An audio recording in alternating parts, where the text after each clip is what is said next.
En 1981, un archivo fue sellado por orden directa de una autoridad superior. No se trataba de un documento común. No era un informe administrativo. Era un expediente clasificado. Durante 42 años, nadie pudo consultarlo. Nadie pudo copiarlo. Nadie pudo fotografiarlo. Y cuando finalmente se permitió revisarlo, faltaban páginas. Lo más inquietante no era lo que decía el documento. Era lo que ya no estaba. Hoy vamos a abrir ese archivo y descubrir por qué alguien quiso que permaneciera oculto durante más de 4 décadas.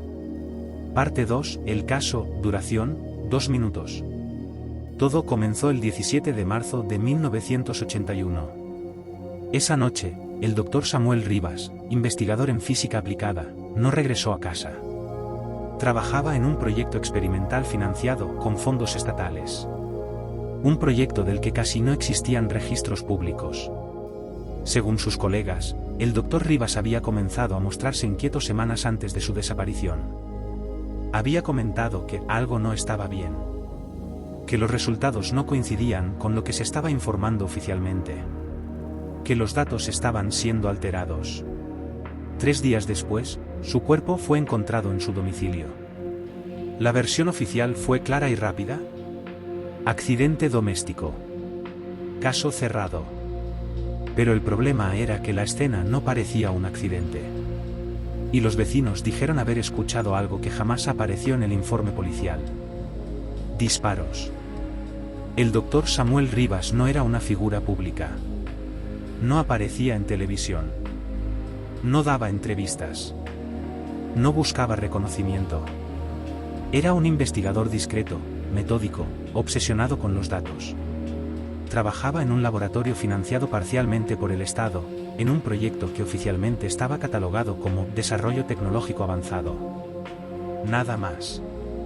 No había detalles públicos. No había informes disponibles. No había ruedas de prensa. Sin embargo, según compañeros cercanos, el Dr. Rivas llevaba semanas preocupado. En más de una ocasión comentó que los resultados del experimento no coincidían con lo que estaba siendo reportado oficialmente. Decía que los números estaban siendo ajustados. Que ciertos fallos estaban desapareciendo de los informes finales. Que alguien estaba manipulando los datos. El 17 de marzo de 1981 salió del laboratorio más tarde de lo habitual. Fue la última vez que lo vieron con vida. A la mañana siguiente, no se presentó al trabajo. Algo que jamás hacía. Horas después, la policía recibió una llamada. El Dr. Rivas había sido encontrado sin vida en su domicilio.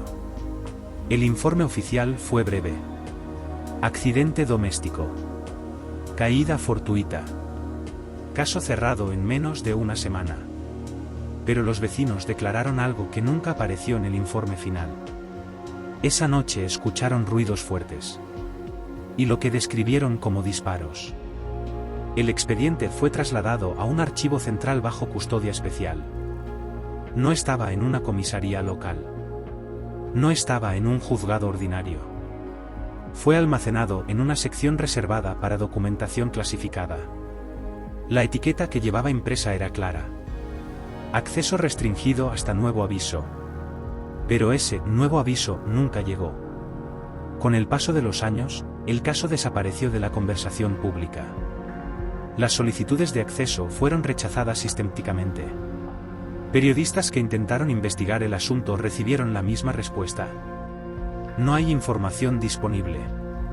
En 1993, un abogado presentó una petición formal para reabrir el caso. Fue denegada en menos de 48 horas. En 2007, un investigador independiente afirmó haber encontrado referencias al proyecto en archivos secundarios. Días después, su blog desapareció. Y entonces, en 2023, ocurrió algo inesperado. Una normativa obligó a revisar documentos clasificados que superaban los 40 años de antigüedad. El archivo del Dr. Samuel Rivas debía abrirse. Al menos parcialmente. Lo que encontraron dentro no fue lo más inquietante. Fue lo que faltaba. Varias páginas habían sido retiradas. Secciones completas estaban arrancadas. Y los anexos técnicos ya no estaban. El documento oficial seguía diciendo lo mismo. Accidente doméstico. Caso cerrado. Pero alguien se había tomado la molestia de borrar partes del expediente original. Y eso planteaba una pregunta imposible de ignorar. ¿Qué contenían esas páginas? Cuando el archivo fue revisado en 2023, los funcionarios encargados dejaron constancia de algo inusual. El expediente tenía una numeración consecutiva. Pero en varios puntos, la secuencia se rompía. Página 47. Página 48. Página 52. 4 páginas completas habían desaparecido. Y no eran las únicas. Los anexos técnicos del proyecto experimental tampoco estaban. Solo quedaban referencias a ellos. Como si alguien hubiese eliminado deliberadamente cualquier detalle sensible. Un exfuncionario, bajo condición de anonimato, declaró años atrás que el proyecto del Dr. Rivas no era simplemente tecnológico. Era experimental.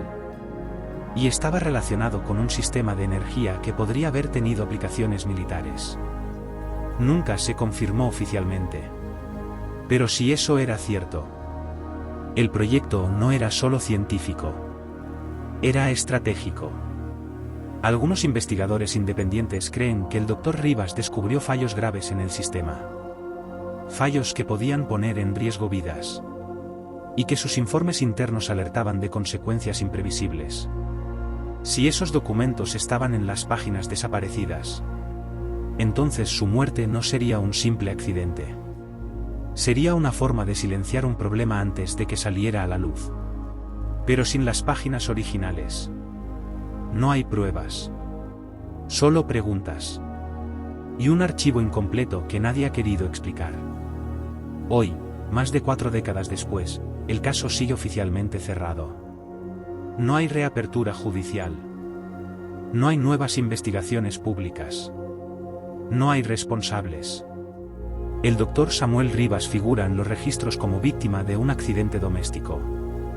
El laboratorio donde trabajaba ya no existe. El proyecto fue absorbido por otra división. Y los nombres de quienes participaron han quedado diluidos en el tiempo. Pero el archivo sigue incompleto. Las páginas arrancadas no han reaparecido. Los anexos técnicos nunca fueron restaurados. Y las contradicciones del caso permanecen sin explicación. Tal vez fue realmente un accidente. Tal vez las muertes posteriores fueron coincidencias. Tal vez el proyecto no tenía nada oculto. O tal vez alguien decidió que ciertos descubrimientos no debían hacerse públicos. Lo inquietante no es lo que sabemos. Es lo que falta.